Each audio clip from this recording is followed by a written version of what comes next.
Decode presented by KEI Wires and Cables. विकसित भारत का विकसित wire. Co-presented by Muthoot Finance. Gold Loan. सोना क्या नहीं कर सकता. Co-powered by Mongia Steels. Steel का बादशाह. Telemanas Mental Health for All. In association with JK Smart Tire. Save fuel, stay safe. Doctor ortho Ayurvedic oil एवं कैप्सूल अब दर्द भी घुटने टेकेगा. मुल्तानी पश्मीना, अपने हक का खाओ, सब कुछ पचाओ. PIMR Indore joins India's elite universities, bringing global top 20 standards. सभी पशुपालकों की पसंद, देश का नंबर 1 कपिला पशु आहार.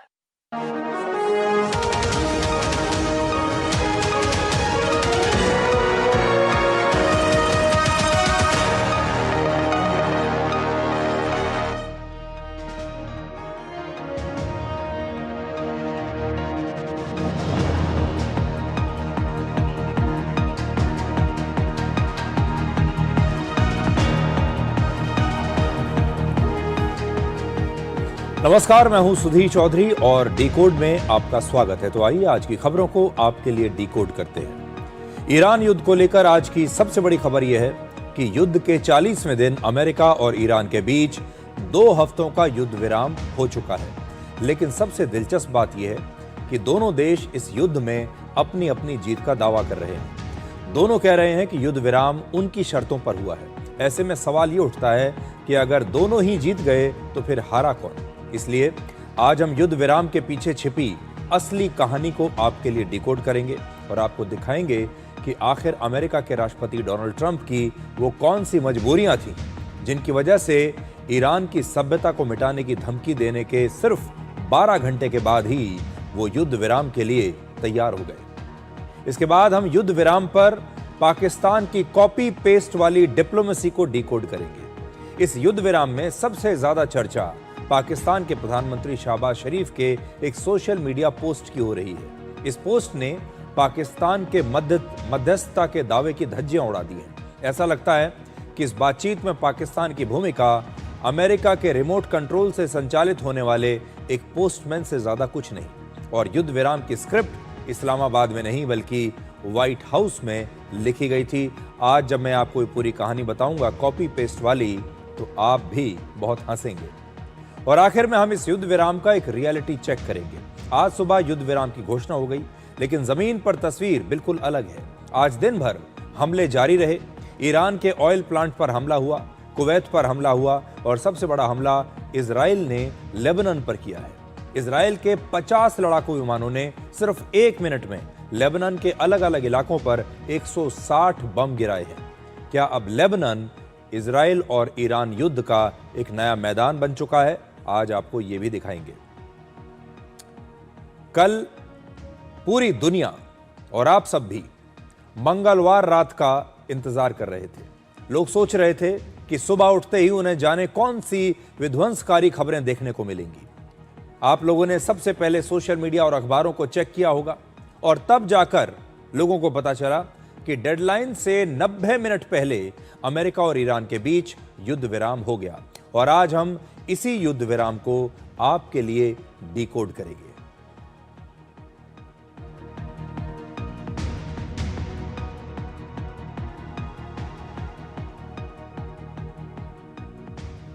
आज दुनिया की सबसे बड़ी खबर यही है कि युद्ध के 40वें दिन अमेरिका और ईरान के बीच 2 हफ्ते यानी 22 अप्रैल तक युद्ध विराम लागू हो चुका है। युद्ध विराम की सबसे बड़ी शर्त यह है कि अमेरिका और इजराइल ईरान पर अपने हमले रोक देंगे और जवाब में ईरान भी अब अपने हमले बंद कर देगा और ईरान की सेना हॉर्मूज के रास्ते से समुद्री जहाजों को आने जाने का सुरक्षित रास्ता देगी। यानी ईरान अब हॉर्मूज के रास्ते को खोल देगा। अमेरिका के राष्ट्रपति डोनाल्ड ट्रंप ने आज सुबह 5:30 बजे तक की डेडलाइन देकर ईरान की पूरी सभ्यता को खत्म करने की धमकी दी थी। और आप सब लोग भी जब रात को कल सोए होंगे तो इसी आशंका के बीच आप सोए होंगे कि कल सुबह जब उठेंगे तो न जाने कौन सी खबर देखने को मिलेगी, सुनने को मिलेगी। लेकिन इस डेडलाइन से लगभग 90 मिनट पहले ही युद्ध विराम हो गया। इससे पहले राष्ट्रपति ट्रंप ने पहली बार 5 दिनों का और फिर दूसरी बार 10 दिनों का एक तरफा युद्ध विराम लागू किया था, आपको याद होगा। लेकिन ईरान ने दोनों ही बार किसी भी तरह की बातचीत से इनकार किया था और कहा था कि वो अमेरिका से कोई समझौता नहीं करेगा और ना ही वो अमेरिका से कोई बातचीत कर रहा है। लेकिन अब आज ईरान ने पहली बार इस युद्ध विराम के समझौते को स्वीकार किया है और युद्ध को रोकने के लिए अपनी 10 शर्तें अमेरिका के सामने रखी हैं।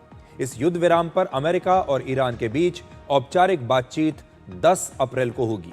और आपने देखा होगा युद्ध विराम शब्द आजकल बहुत इस्तेमाल होता है, तो नया ट्रेंड यह है कि युद्ध विराम अब शांति का संकेत नहीं बल्कि अगले युद्ध की तैयारी का एक छोटा सा ब्रेक बन चुका है।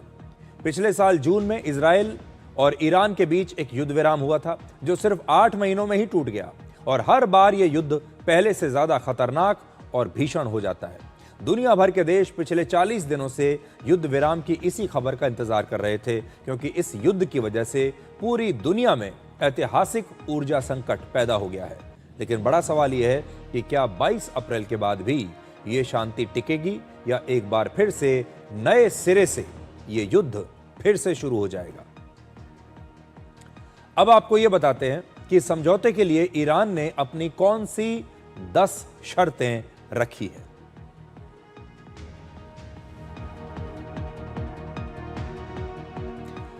अब तक ईरान की सरकार या विदेश मंत्रालय ने औपचारिक रूप से कोई शर्त नहीं रखी है, सार्वजनिक रूप से उन्होंने कुछ नहीं बताया है। लेकिन दुनिया भर में ईरान के जो अलग अलग दूतावास हैं अलग अलग देशों में, वो सोशल मीडिया पर ईरान की शर्तों की लिस्ट पोस्ट कर रहे हैं।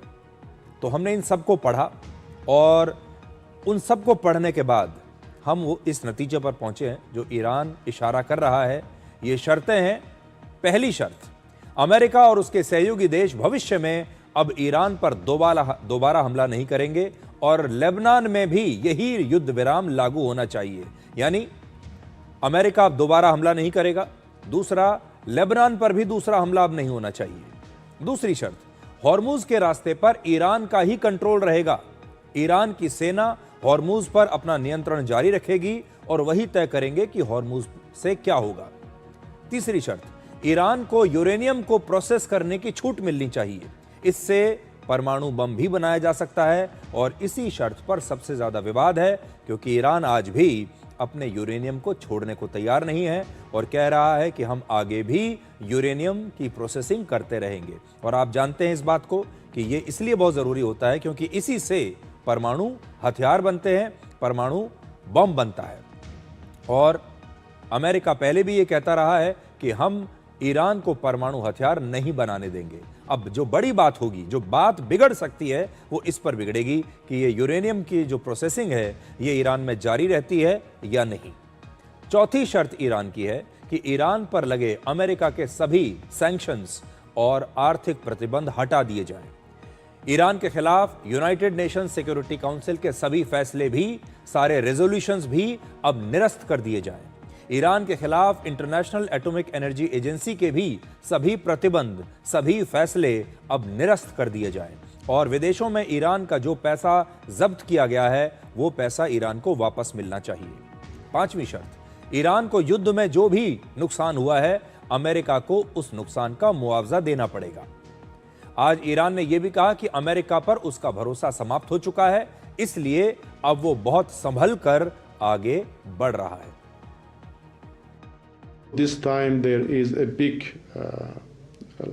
gap of trust, and it is understandable why Iran has not any trust to other side. So this time Iran should be even more cautious than previous times and should be more vigilant than previous times.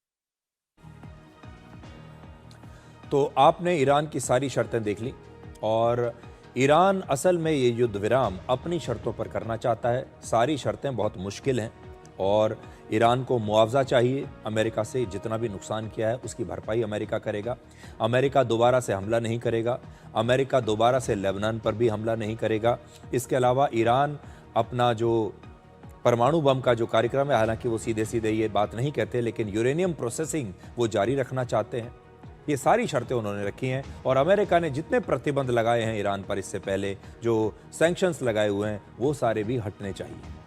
अब राष्ट्रपति Trump ने युद्ध विराम की घोषणा के बाद social media पर एक ऐलान किया। उन्होंने लिखा कि ईरान अब पुनर्निर्माण कर सकता है और इसमें अमेरिका भी ईरान की मदद करेगा। तो इसका इशारा आप समझिए, ईरान जो कह रहा है कि हमारा जो नुकसान हुआ है उसका मुआवजा मिलना चाहिए, एक प्रकार से शायद राष्ट्रपति ट्रंप यही इशारा करने की कोशिश कर रहे हैं कि ईरान में जो पुनर्निर्माण का काम होगा उसमें अब अमेरिका भी मदद कर सकता है। ट्रंप ने यह भी कहा कि अमेरिका ईरान की हर तरह की मदद के लिए तैयार है, यानी अमेरिका पैसा देने को भी तैयार है, पुनर्निर्माण करने के लिए भी तैयार है और ईरान इस युद्ध से हुए नुकसान का मुआवजा अमेरिका से मांग रहा है।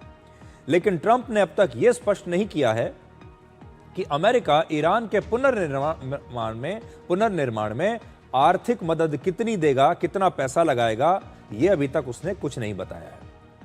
तो ये तो ईरान की शर्तें हैं जो लगभग आपको एक तरफा नजर आएंगी।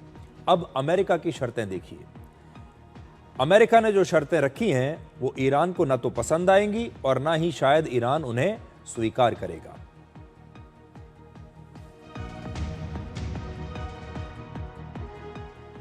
राष्ट्रपति ट्रंप ने यह स्पष्ट किया है कि वो ईरान को अपना परमाणु कार्यक्रम जारी रखने की इजाजत बिल्कुल नहीं देंगे। अमेरिका अब ईरान के साथ मिलकर उसकी अंडरग्राउंड न्यूक्लियर साइट्स पर मौजूद यूरेनियम को बाहर निकालेगा और अमेरिका के सैटेलाइट्स लगातार ईरान के न्यूक्लियर साइट्स की निगरानी कर रहे हैं। ईरान के पास लगभग 400 किलोग्राम यूरेनियम है जिससे 11 परमाणु बम बनाए जा सकते हैं। ट्रंप ने यह भी चेतावनी दी है कि अगर कोई देश ईरान को हथियार देगा तो अमेरिका उस देश पर भी तुरंत प्रभाव से 50% टैरिफ लगा देगा और इसमें किसी प्रकार की छूट नहीं मिलेगी। तो अमेरिका उन देशों के खिलाफ भी कार्रवाई करेगा जो अब ईरान को हथियार देंगे। अंतर्राष्ट्रीय न्यूज एजेंसी रॉयटर्स के मुताबिक अमेरिका ने ईरान को बैलिस्टिक मिसाइल्स प्रोग्राम रोकने के लिए भी कहा है कि अब आप अपने बैलिस्टिक मिसाइल्स नहीं बना सकते और यह भी कहा है कि ईरान हिजबुल्लाह जैसे गुटों को समर्थन देना बंद करे। सिर्फ एक ही चीज के लिए ट्रंप तैयार हुए हैं कि वो ईरान को टैरिफ और प्रतिबंधों में राहत देंगे, यानी जो अमेरिका ने अभी तक ईरान के ऊपर प्रतिबंध लगाए हुए हैं, सैंक्शन लगाए हुए हैं, उन सब को हटाने के लिए ट्रंप तैयार है। ट्रंप यह भी दावा कर रहे हैं कि ईरान में सत्ता परिवर्तन अब हो चुका है और आगे चलकर यह काफी फायदेमंद साबित होगा। तो अब देखिए, ट्रंप बार बार यह कहते हैं कि ईरान में हमने सत्ता परिवर्तन कर दिया है, अब नए नेता आ गए हैं, अब हम उनसे बात कर रहे हैं। लेकिन वो नए नेता कौन है, वो नई सत्ता कौन चला रहा है, ये बात अभी तक ट्रंप ने किसी को नहीं बताई और ईरान अब भी इससे इनकार कर रहा है कि वहां कोई सत्ता परिवर्तन हुआ है। इस युद्ध में अमेरिका और ईरान अपनी अपनी जीत के दावे कर रहे हैं। ईरान के मुताबिक 5 अप्रैल को इस्फहान शहर में उसकी सेना ने अमेरिका के सैन्य अभियान को पूरी तरह से फेल कर दिया था और इसी वजह से अमेरिका को मजबूर होकर अब ईरान की शर्तों पर यह युद्ध विराम करना पड़ा। ईरान का एक न्यूज चैनल है जिसका नाम है प्रेस टीवी। उसने ईरान के इसी दावे को दिखाने के लिए आर्टिफिशियल इंटेलिजेंस से एक वीडियो शेयर किया है। प्रेस टीवी ईरान का पहला इंटरनेशनल न्यूज नेटवर्क है और इस वीडियो में ईरान ने यह दिखाया है कि ईरान की सेना लगातार हमले कर रही है अमेरिका की सेना पर और अमेरिकी सेना को जल्दबाजी में अपने इस ऑपरेशन को अधूरा छोड़कर ईरान से बाहर भागना पड़ा। आपको याद होगा जब अमेरिका ने इतना बड़ा ऑपरेशन चलाया था अपने दोनों पायलट्स को ईरान से बाहर निकालने के लिए, कुछ दिन पहले अमेरिका का एक F-15 जो फाइटर जेट है उसे ईरान ने मार गिराया था। उसमें 2 पायलट थे जो ईरान में फंस गए थे और अमेरिका ने अपनी लंबी चौड़ी फौज, 100 से ज्यादा कमांडोज और बहुत सारे एयरक्राफ्ट्स भेजे थे ईरान की सीमा के अंदर ताकि उन पायलट्स को वो सुरक्षित बाहर निकाल सकें और उन्होंने निकाल भी लिया। लेकिन इस दौरान कई एयरक्राफ्ट्स जो है नष्ट हो गए अमेरिका के। अब उसकी नई कहानी ईरान बता रहा है और उसने एक आर्टिफिशियल इंटेलिजेंस से वीडियो बनाया है जो आपके सामने है कि उस यूएस ऑपरेशन में, अमेरिकी ऑपरेशन में क्या हुआ था। देखिए।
तो जो वीडियो है ये आर्टिफिशियल इंटेलिजेंस से क्रिएट किया गया है और इसमें ईरान अपनी कहानी बता रहा है, यानी अपना पक्ष दुनिया को बता रहा है कि जब अमेरिका की सेना ने एक नया ऑपरेशन चलाया था ईरान में, उसमें कैसे अमेरिका का इतना नुकसान हुआ था।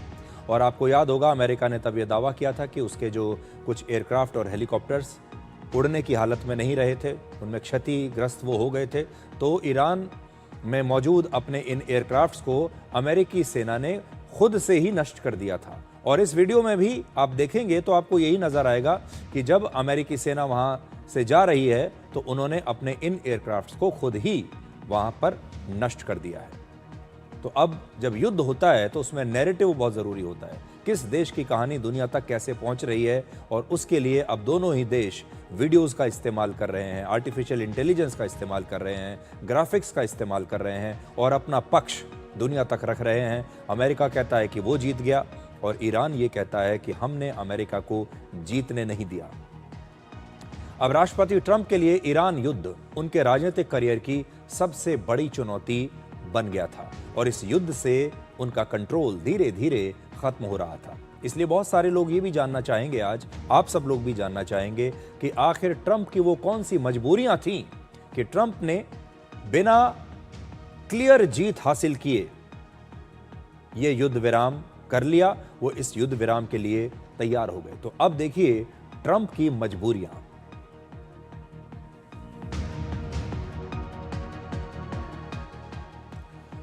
ट्रंप की सबसे बड़ी मजबूरी आपको इन तस्वीरों में दिखाई देगी। जब पिछले महीने पूरे अमेरिका के 80 लाख लोग अलग अलग शहरों में सड़कों पर उतर आए थे और उन्होंने ट्रंप के खिलाफ रैलियां निकाली थी। इन लाखों लोगों ने ईरान युद्ध का विरोध किया था। इनका मानना था कि ईरान पर अमेरिका का हमला गलत है। तो ट्रंप की 3 ऐसी मजबूरियां थीं जिसने उन्हें युद्ध विराम के लिए मजबूर कर दिया। पहली मजबूरी, आर्थिक मजबूरी। अमेरिका में पिछले 1 महीने में पेट्रोल के दाम 2 बार बढ़ाए गए हैं और इस युद्ध पर अमेरिका अब तक 4 लाख करोड़ रुपए खर्च कर चुका है। यानी आर्थिक रूप से यह युद्ध अमेरिका को बहुत महंगा पड़ रहा था। उसके हथियार खत्म हो रहे हैं, उसके हथियार बहुत महंगे हैं। इसके अलावा अमेरिका में महंगाई बढ़ रही है, अमेरिका की जनता परेशान हो रही है। दूसरी बात, राजनीतिक मजबूरी। अमेरिका के 58% लोग ईरान युद्ध पर ट्रंप के खिलाफ हो गए हैं और ट्रंप के दोनों कार्यकालों में कभी भी उनकी अप्रूवल रेटिंग इतनी कम नहीं रही और ट्रंप की घटती लोकप्रियता का असर अमेरिका में इसी साल नवंबर में मिड टर्म इलेक्शन पर भी पड़ सकता है।